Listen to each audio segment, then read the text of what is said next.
শুভ সকাল বন্ধুরা, কেমন আছো তোমরা সবাই? আশা করি নিশ্চয়ই সবাই খুব ভালো আছো, আর আমরাও কিন্তু বেশ ভালো আছি।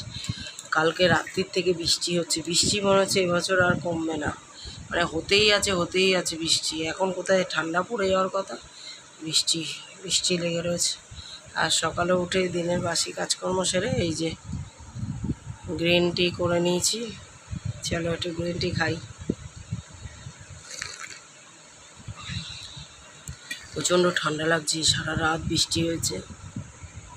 আজকে ভাইফোঁটা, আর আজকেই মা হসপিটাল থেকে বাড়িতে আসবে। অনেক দিন পর সব ভাই বোনেরা আজকে একসঙ্গে এক জায়গায় মানে দেখা হবে সবার। এখন তো সবাই যে যার লাইফে এত ব্যস্ত যে একসঙ্গে সবাই মিলে মানে দেখা হওয়ার সুযোগই হয় না। কেউ আসে তো কেউ আসে না, এরকম একটা ব্যাপার। তো আজকে অনেক দিন পর সবার সাথে দেখা হবে, সবাই মিলে ভীষণ আড্ডা মারবো। কিন্তু সেটা তোমাদের সামনে দেখানো যাবে না, কারণ দাদা একদমই ক্যামেরার সামনে আসতে চায় না। তাও দিদিকে একটু দেখাবো।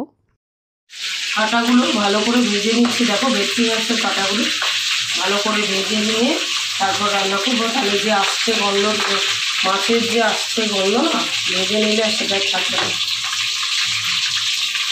ওই জন্য ভালো করে ভেজে নিচ্ছি। ভেটকি মাছের কাঁটা চচ্চড়ি পুরো ডান হয়ে গেছে, দেখো একদম পুরো রেডি। একটুখানি অল্প অল্প মাখো মাখো করেছি, অল্প ঝোল অল্প মাখা মাখা, নাহলে একদম শুকিয়ে ফেললে আবার খাবে কি দিয়ে, ওই জন্য পুরো ডান হয়ে গেছে। দেখো এখন না দেখা যায় না, আজকে বড় মাসে বাজারে দেখতে পেয়েছি, ওই জন্য নিয়ে এসছি। আর ওয়েদারের কি অবস্থা, এবছর মনে হচ্ছে বৃষ্টি কমবে না। ঘরের কাজ হচ্ছে যেহেতু, তাই বিকালবেলা যাব, তাই রান্না বান্না সেরে এই যে এখানে এসে দাঁড়িয়েছি। ঘর রং হচ্ছে, ফাইনাল টাচ মানে বাকি আছে আর কয়েকটা দিন, তারপরেই অপেক্ষার অবসান হবে, তোমাদেরও আমারও। শুভ সন্ধ্যা বন্ধুরা, এখনো সন্ধ্যা পুরোপুরি হয়নি, পুরো অন্ধকার এখনো হয়নি, কিন্তু সন্ধ্যা হয়ে এসছে। এই যে ঘড়ির কাঁটা 6:15 ঘরে, মানে হচ্ছে 6টা বাজে। আর বরমশাইও চলে এসছে একটু আগে। আজ যেহেতু ভাইফোঁটা, তাই বরমশাই একটু তাড়াতাড়ি হয়ে গেছে কাজকর্ম। আর এই যে রেডি হয়ে নিয়েছি, এখন যাচ্ছি হচ্ছে একটু বাড়িতে যাব। আজকে হসপিটাল থেকে মাকে ছুটি দিয়েছে, মাও আসবে বাড়িতে। আর আজকে ভাইফোঁটা, তাই একটুখানি যাব, দাদাকে একটু ফোঁটা দিয়ে আসবো। মা যদি হসপিটালে থাকতো তাহলে আর যেতাম না, কারণ মা না থাকলে না ঘরে সত্যি ঘরটাকে আর মানে ঘরের যে প্রাণ, সে যদি না থাকে সেই ঘরটা আর ঘর থাকে না, ইট বালি সিমেন্টের বাড়ি হয়ে যায়। তাই মা না থাকলে আর যেতে ইচ্ছে করে না। তো ওই জন্য মা আজকে আসবে, যেহেতু মাকেও দেখা হয়ে যাবে, তাই যাচ্ছে একটুখানি ভাইফোঁটা দিতে। কারণ মন মেজাজ কারুর ভালো নেই, তো ওই জন্য মা না থাকলে আর ভাইফোঁটা দিতে যেতাম না। তো মা আসবে যেহেতু, মাকেও একটু দেখবো আর একটু ফোঁটাটাও দিয়ে আসবো। কারণ কাজের চাপে, বাড়ির কাজের চাপে তো এখন সেরকম যাওয়াও হয় না, ওই দৌড়ে গিয়ে এক পাকে দেখে আসি। তাই বরমশাই, আমি মেয়ে তিনজনে একসাথেও যাওয়া হয় না এখন, আর বরমশাইয়ের কাজের চাপ থাকে, মেয়ের পড়াশোনা থাকে। তো ওই জন্য মেয়েকে বললাম আজকে আর কোচিংয়ে যেতে হবে না, চলো একসঙ্গে গিয়ে একটু দিদার সঙ্গে সবাই মিলে দেখা করে আসি, তাই না বলো? চলো। তো দেখো এই যে মিষ্টি ফিষ্টি কিনে নিলাম, আর ঠাকুরের জন্য কিনে নিলাম, বাড়ির জন্য। আর আমি ভাইফোঁটা দেবো, মেয়ে দেবে দিদির ছেলেকে ভাইফোঁটা, সেই সমস্ত মিষ্টি টিষ্টি কিনে চলো বাড়ি যাওয়া যাক। আর এই তো বাড়ি চলে এসেছি, আর মাও চলে এসছে বাড়িতে। এখন মা আর কথা বলতে পারে না বা সেরকমভাবে চিনতে পারে না, কিন্তু তবু মা বাড়িতে থাকলে বাড়িটা অন্যরকম একটা আলাদা মন নেয়। এই যে দিদির ছেলে, দিদি, কেউই ওরা ক্যামেরার সামনে আসতে চায় না, জোর করে একটু দেখালাম। তো যাই হোক, এখন আমাদের জমিয়ে গল্প হচ্ছে, সবাই মিলে এক জায়গায় ভীষণ মজা করছি, আনন্দ করছি। সাথে মাকে বলছি, মা দিদি আর কি মারছে খুব মায়ের সঙ্গে। তো যাই হোক, মাকে বলছি মা আসি, যাওয়ারও সময় হয়ে এসছে এবার। আর এই যে দিদি আবার মেয়েকে একটা গিফট দিল, সামনেই মেয়ের জন্মদিন যেহেতু, ও আগে থেকে দিয়ে দিল। ওই জন্য জন্মদিন তো এখন আর করি না সেরকমভাবে, ওই জন্য ও গিফট দেয়, ও খুব সাজতে ভালোবাসে। আর ওই আমাকেও একটা করে সাজার জিনিস দেয়, মেয়েকেও দেয়, মানে আমার আর মেয়ের জন্মদিন পাশাপাশি যেহেতু আমাকেও একটা করে গিফট দেয়, মেয়েকেও দেয়। তো এই হলো ব্যাপার।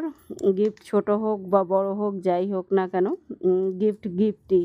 আর সেটার মধ্যে থাকে নিজেদের লোকের অফুরন্ত ভালোবাসা। তো সেটাই, এটা একটা ভালোবাসার স্মৃতি হয়ে রইল। সুন্দর হয়েছে গিফটটা, তোমরাও জানিও কেমন হয়েছে।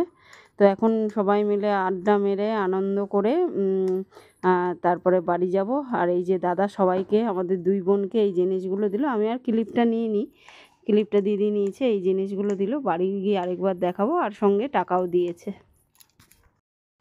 আর এই যে দিদির ছেলে মেয়েকে ক্যাডবেরি দিল, মেয়ে দিদির ছেলেকে মিষ্টি দিল, আর দিদি মেয়েকে ঘড়ি দিল, আমাকে একটা ক্লিপ দিল। আর আজকে যেহেতু বৃহস্পতিবার, মানে ফোঁটা দিতে এসেছিলাম, বৃহস্পতিবার দিদির ছেলের জন্মদিন, তাই ওর ফোঁটা নেয়নি, এমনি মিষ্টি ফিষ্টি দিল ওকে। এই যে আমাকে একটা ক্লিপ দিল, কিন্তু এত বড় ক্লিপ আমি আর বাঁধি না। তো যাই হোক, ওই যে বললাম গিফটের মধ্যে থাকে অফুরন্ত ভালোবাসা, তাই পড়ি আর না পড়ি, এটা আমি আমার ঘরে সাজিয়ে রাখবো দিদির ভালোবাসা হিসাবে। তো চলো, এই যে বরমশাই এসছে, আর মাকে এই যে দেখাচ্ছিলাম যে দাদা দিয়েছে, দেখো মা সবাইকে আশীর্বাদ করছিল হাত তুলে। একদম যে সব ভুলে গেছে সেটা না, বলে দিলে এখনও একটু একটু বুঝতে পারছে, চিনতে পারছে, এই তো হলো ব্যাপার। এখন অনেকটাই রাত হয়ে গেছে, 11টা বাজে। বাড়ি থেকেই জাস্ট এলাম, এখনও বাড়িতে পৌঁছাইনি।